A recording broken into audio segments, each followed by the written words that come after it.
Hi friend. Happy Friday Eve. I don't typically come to you from this point of view, but I just feel like my past few videos I've enjoyed so much making. I've honestly had so much fun. For the most part, it was just for me to get over my mental block and share the moments that I feel like made me the happiest. I have gotten such amazing, awesome, crazy, mind-blowing feedback, and I know that seems silly coming from someone that's such a small account, but I was just posting for me, and I think that's the best way to start when you come to it. When you come from a point of view where you just want to share what you're enjoying or what you're doing or you know what you're seeing or thinking in the moment, I think that's where you create the best content. And I'm not saying anything that I'm doing is content worthy, because I still feel like there's a certain level of production and, you know, time spent or tools used, things like that. I just got a tripod, which I'm using now that you guys are on. So hopefully I'll be able to utilize that a little bit more in future videos. But just being able to freely speak about things that I enjoy so much, it's meant the world. Truly and honestly, I've had the best time. And this isn't that I'm ending this channel. If anything, this is just the beginning for me. But now I feel like I'm able to freely I felt like the voiceover portion of my videos was staged in a way. Doing voiceovers gave me the opportunity to really hone in on what I was saying and how I was purveying the things that were going on. And they were all true. Nothing of what I said was false or incorrect or made up. It was all true things, but they were things I had time to think and reflect and really put moments to, and that didn't feel as genuine as just picking up the camera and sitting here with you like this. So that was just a long-winded way of me saying I'm gonna start moving my videos into more of a interpersonal way. I want to get to know you just as much as you want to get to know me, and I can't believe there's already so many of you who have seen my face and seen some of my fails. And you know what? That's okay. I liked sharing those because I feel like a lot of times we get caught up in the perfection and how things need to be all the time. Just beautiful, sunshine, makeup on, full face, beautiful straight hair or curly hair or wavy hair, like the beach waves. I remember when that was a big thing. Everyone wanted beach waves. I lived on the beach and I still couldn't get beach waves. But, you know, I just feel like a lot of times society makes it feel like, or culture makes it feel like everything has to be perfect. And that is what has gotten stuck in my head for so long. And this was my way of breaking out of that. That was my way to just kind of break out of the box that I had put myself in. No one else did. I just created this persona or created this idea of what I needed to present to other people for them to like me, and that's not the case at all. I've found very much that just being me has been more than enough. And again, I'm so grateful for all of you that are here. Maybe you're here for the first time. Welcome. But yeah, this channel, I never really said what it was because I didn't expect it to be a channel. I didn't feel like I had really that much to share or impart any beautiful knowledge or wisdom onto. I was just a girl who liked to bake, read, sew, like interior design, hang out with my dog and my husband.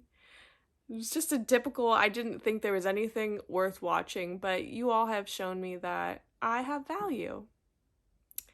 And not because of the nice comments, which I've received plenty of nice comments, and or the likes or the views or anything, just sharing things that I love, and being able to creatively speak about things that I love, or creatively show you things that I love and enjoy doing. But this channel is just, it's just me, Gabby. On this channel, we're just gonna I'm gonna start doing things that I was scared to do, and creating this channel was one of them. In my first video, I did an introduction that was, I think, probably 2 minutes long in total, and I spent 30 minutes prepping myself to sit here and speak to you like I am now. And just in a month, I feel like I've grown so much, and I have no one but you all to thank for that, because of your kindness and your very, very sweet words and suggestions, and just your overall love. And I'm so grateful for that. Also, like, opening the floor up to y'all, like, what would you want to see from me more? I would love to hear ideas or thoughts you have, or any feedback you might have. I would love to just hear that. If you could leave that in the comments, that would be great. Anyway, this video, let me get into what we're actually going to do in this video. This video is so exciting for me. It is one of my favorite holidays, and I know that seems very strange coming from an American, but St. Patrick's Day actually holds a special place in my heart. It's up there with Christmas for me. I just love the joy and the colors and the fables and the fairy tales behind it. Not obviously, you know, the real reason, but you know, you think of the leprechauns, you think of the fairies, you think of the rainbows, all the fun things.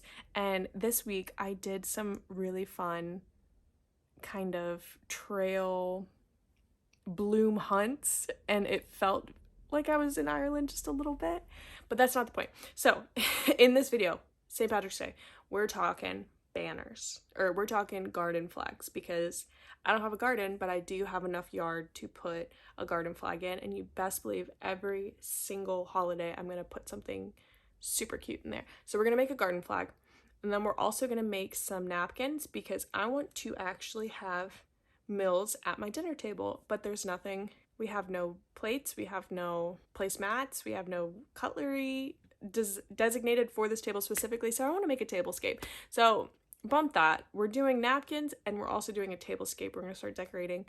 I'm going to we're going to do some shamrock garland, and I'm so excited. I've always wanted to try this. We're making soda bread. How fun is that?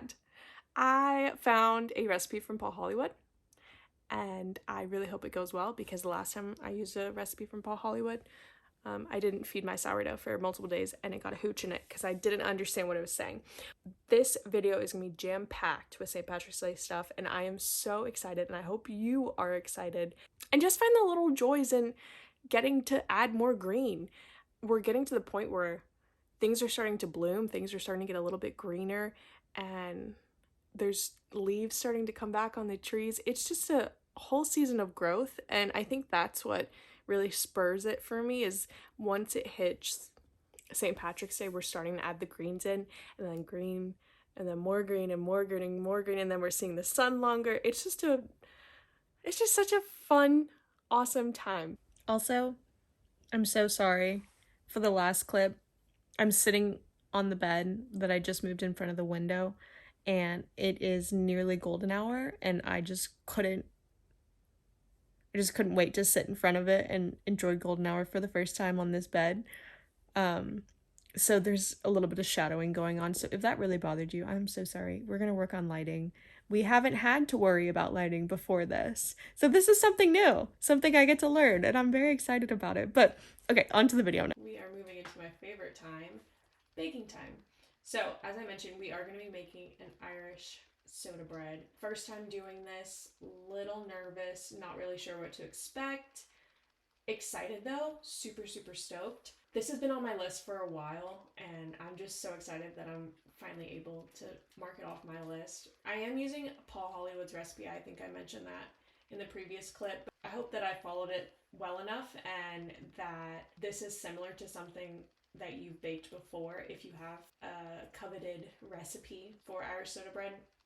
But I was just so excited to do this. Again, like I said, I've had this on my list for a long time, so I was just so excited to be able to finally do it. And it's for the best holiday. So you just saw me pour in 250 grams of all-purpose flour and 250 grams of wheat flour. Now I'm doing 2 teaspoons of baking soda. Gonna add my salt to that. And then we are ready to roll and add our buttermilk. And that's the entire recipe. Honestly, I was procrastinating this bake so much because I thought it was gonna be so many steps, and I just didn't have the mental capacity to do that. But after I looked at the recipe, I was like, wait, why am I taking so long to do this? This is gonna take me like 5 minutes. I think total it was under an hour. And if you have baked a sourdough loaf before, then you know it is minimum 8 hours to bake.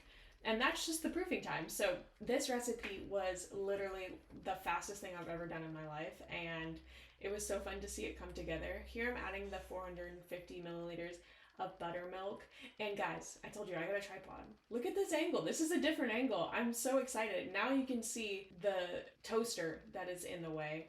You have seen partially bits of the toaster from an unflattering angle. You could probably see inside of my toaster, and I apologize for that. We have had this toaster since I was in high school, so it's probably seen better days, so I'm so sorry if you had to see that before, but now we are rocking and rolling with a new angle, and I am so excited. Also, I'm so excited. Look at how it just came together. I was absolutely flabbergasted when I added this and it all came together. I'm just used to having to add so many things, like the fact that it was such a simple recipe. I know that this was a common bread years ago because of its simplicity, and it's almost like a duh, obviously. But doing it myself, I was like, oh my gosh, this is so simple and so easy and so quick. Like, the fact that I took longer talking to y'all than it did for me to get this bread together is saying something.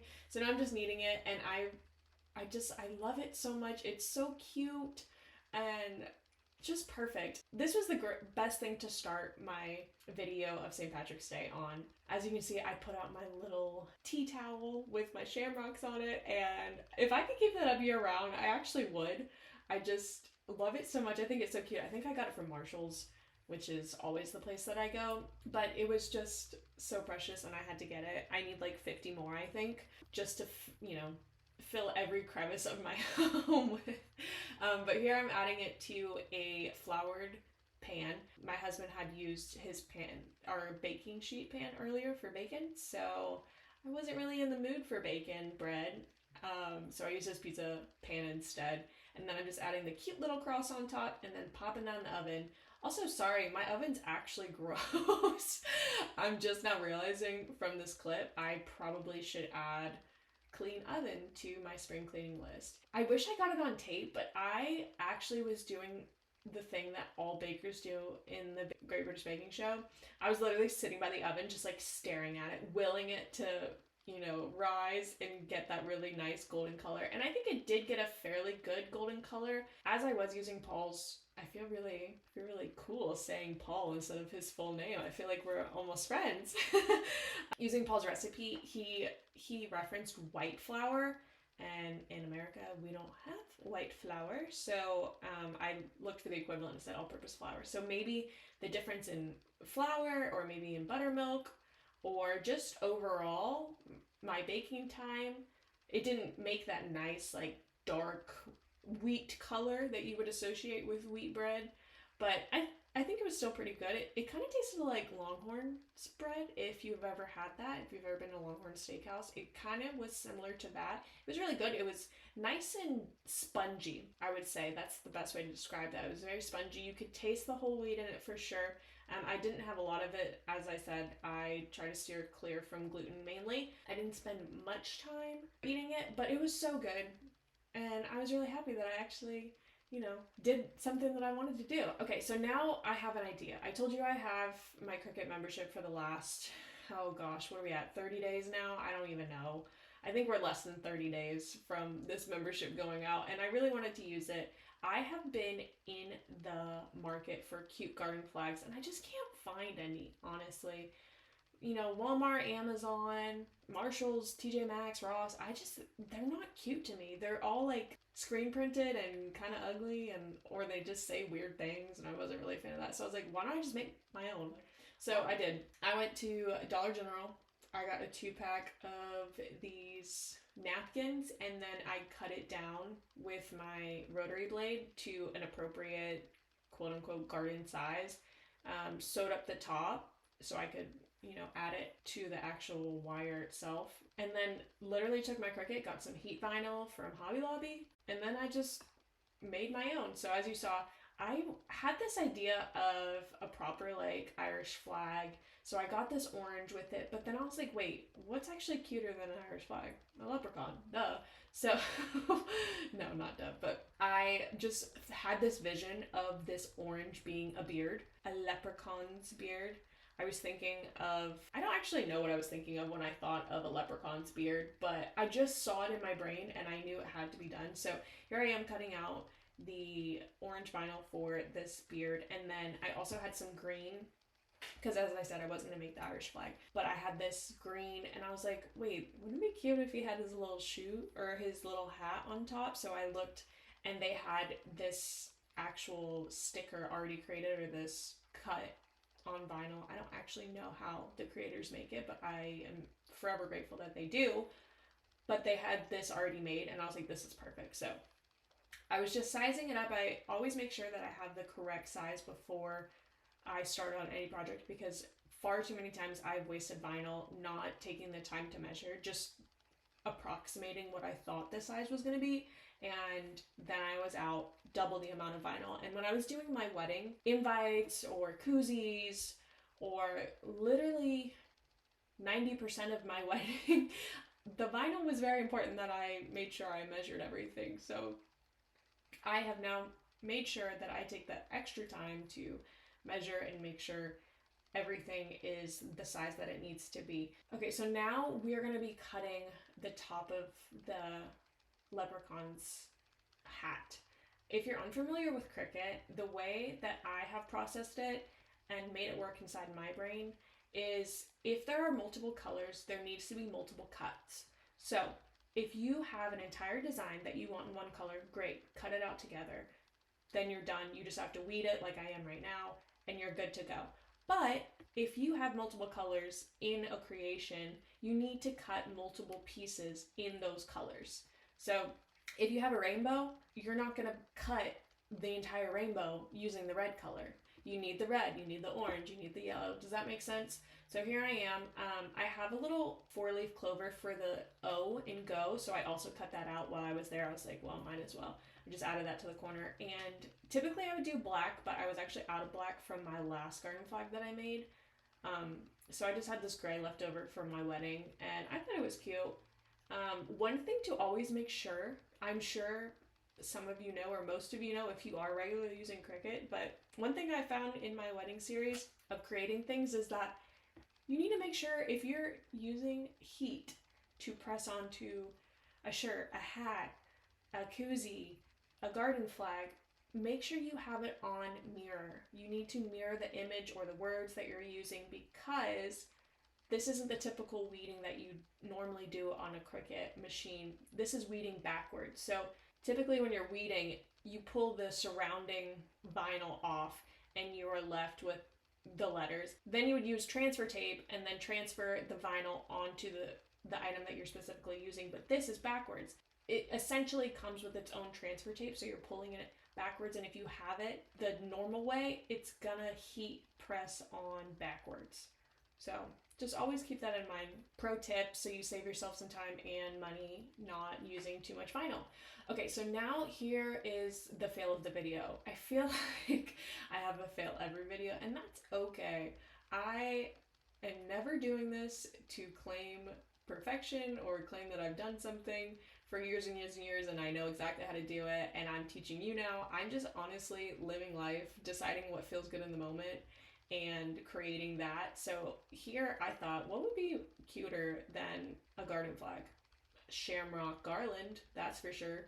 So I took some cardstock that I had left over from my wedding and I drew out a general shamrock shape. And now I'm cutting it out. I adjusted a little bit so they would all kind of be roughly the same size, but for the most part, the original drawing that you saw was what I used for the entire project. I had some leftover fabric from the sourdough bag that I did a tutorial on a few videos back. If you remember, is a terrible, terrible fabric to use, but I also feel bad somehow for not using all of my scraps, so I was like, okay, this is the last and final project we're ever going to do with this. Let's just suck it up, do something that doesn't require a lot and it's not going to be intense as a bag or something like this. It's literally just a shape, and it doesn't matter that it's not neat or that it's fraying on the edges. It's just something cute, and you can almost play it off as rustic. That was my thought process going into it. It did not end up like that. It was actually a total fail, but as you can see here, I put them all on the same side. Every single shamrock I ever made, I cut out on the same side. So if you can imagine, the thought of them being the right side on both sides didn't exist because they were all on the wrong side. So the front of it looks really, really good, and then the back of it does not.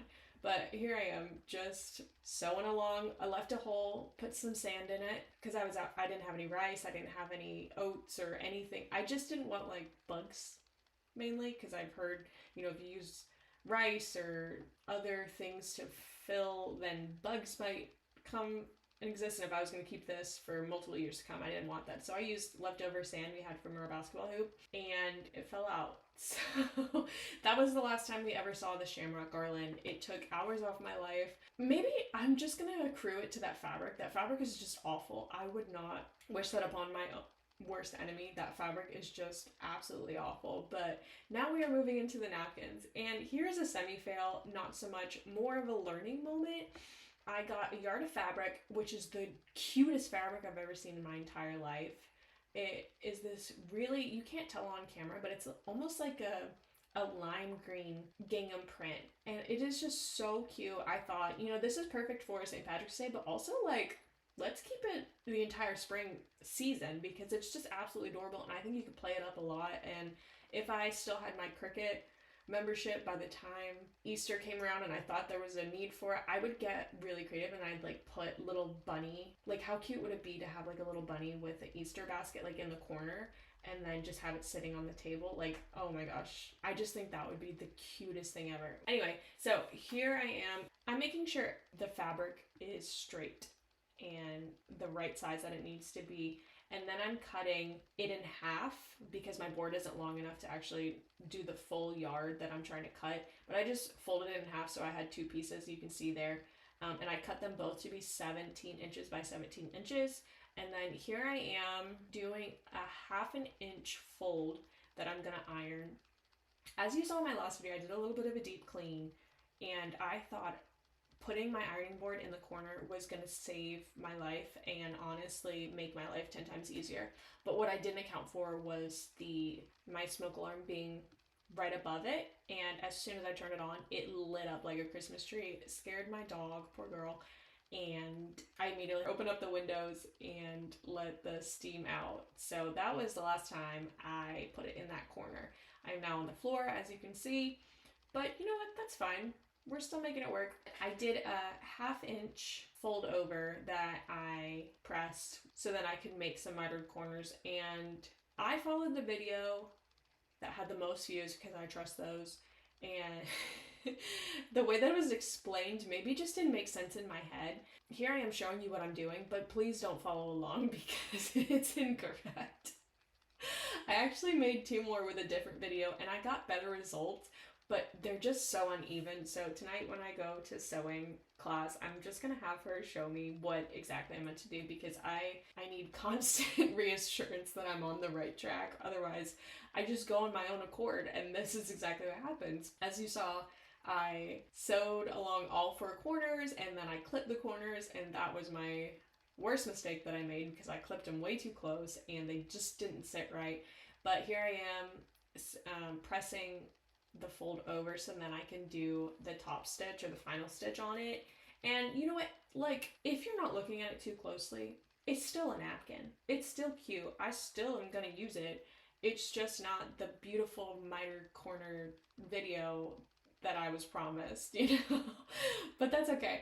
Like I said, I'm gonna make another one tonight. I left one out. I originally got 4 out of this and I made 3 for this video, so she could just walk me through it and help me. Because then from there, I am unstoppable in the sense of mitered corners. I will miter every corner that's ever existed, but I just need to get that initial tutorial in. I wanted to get this up because I did promise these napkins in this video, and I'm all about promises. Speaking of promises, last video I said I would show you my final pillow. Spoiler alert, Hobby Lobby was actually out of the fabric, so I have to go today to another Hobby Lobby like 40 minutes away to see if they have my fabric and finalize it and sew it tonight at sewing class. So that is the update on that. I was on the edge of my seat because it just looks so unfinished and it's been driving me nuts looking at my room. I just want it to be complete, but I have to remember things take time. Sourdough takes time, lots of time. Why do I think I can do a complete rehaul on my entire room in a day? That just doesn't exist. Things take time, and I need to remember that, and I think that's actually a good reminder. Things take time, and it's okay that they take time. There's no need to rush or try to rush something that just needs time. And here are the napkins on the final table. Here's the tablescape in its full glory. I love the way it turned out. I think it's so cute. As I said, I only have 3. I don't have a family of 3. I just have a family of 2 plus my dog. So maybe a family of 3, but I only had 3 napkins. So I wanted to show you what it could potentially look like in your home if you have the exact same things that I do. But I just love this little refresh of spring / St. Patrick's Day. I hope you got some ideas or maybe got some inspiration of what you could do in the next couple of days before St. Patrick's Day, or you just got to watch me have some possible fails and some successes. Whatever it may be, I hope you have the best day. Thank you all so much for watching. I am so grateful for each and every one of you, and I hope you have a great rest of your day. I'll see you in next week's video.